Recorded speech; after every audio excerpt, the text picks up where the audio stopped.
ఎవ్వరు నన్నడగని అతగాడి రూపేంటని అడిగితే చూపించనా నిలువెత్తు చిరునవ్వుని మెరుపుని తొలి చినుకుని కలగలిపి చూడాలని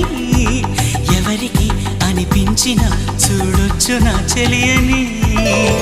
ఎన్నాళ్ళిలా తనొస్తాడని చూడాలట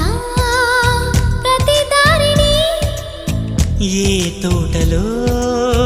తనందోనని ఎటు పంపను నా మనసుని